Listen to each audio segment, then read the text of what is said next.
അങ്ങനെ കാത്തിരിപ്പിനൊടുവിൽ നാരായണന്റെ മൂന്ന് മക്കൾ എന്ന ചിത്രത്തിന്റെ ആദ്യ ഷോ ആരംഭിച്ച് ഇപ്പോൾ ചിത്രത്തിന്റെ ആദ്യ റെസ്പോൺസ് ഒക്കെ പുറത്തുവന്നിരിക്കുകയാണ്.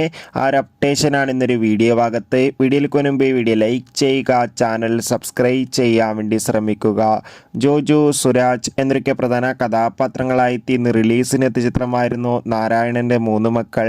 എല്ലാ സിനിമാ പ്രേമികളും ഒരേപോലെ ചിത്രത്തിന്റെ റിലീസിനായി കാത്തിരിക്കുകയായിരുന്നു. ഫൈനലി ചിത്രത്തിന്റെ ആദ്യ ഷോ ആരംഭിച്ച് ഇപ്പോൾ ചിത്രത്തിന്റെ ആദ്യ റെസ്പോൺസ് ഒക്കെ പുറത്തുവന്നിരിക്കുകയാണ്. ചിത്രത്തിന്റെ ആദ്യ ഷോ ഇപ്പോൾ കേരളത്തിലെ വിവിധ തിയേറ്ററുകളിൽ അവസാനിക്കുമ്പോൾ ചിത്രത്തിന് മികച്ചൊരു പോസിറ്റീവ് റെസ്പോൺസ് തന്നെയാണ് പുറത്തുവന്നുകൊണ്ടിരിക്കുന്നത്. ചിത്രം കാണുന്ന സിനിമാ പ്രേമികളെല്ലാവരും ഒന്നടങ്കം പറയുകയാണ്, നാരായണന്റെ മൂന്ന് മക്കൾ എന്ന ചിത്രം മികച്ചൊരു ഫാമിലി എന്റർടൈൻമെന്റ് ആണെന്നും ചിത്രത്തിൽ സുരാജിന്റെയും ജോജുവിന്റെയും മികച്ച അഭിനയവും ഒക്കെ കാണാൻ വേണ്ടി സാധിക്കുന്നുണ്ടെന്നും. എന്തായാലും ചിത്രത്തിന്റെ കൂടുതൽ റെസ്പോൺസിനായി കാത്തിരിക്കാം. ചിത്രത്തിന് വേണ്ടി എത്ര പേര് കാത്തിരുന്ന് കമന്റ് ചെയ്യാൻ വേണ്ടി ശ്രമിക്കുക.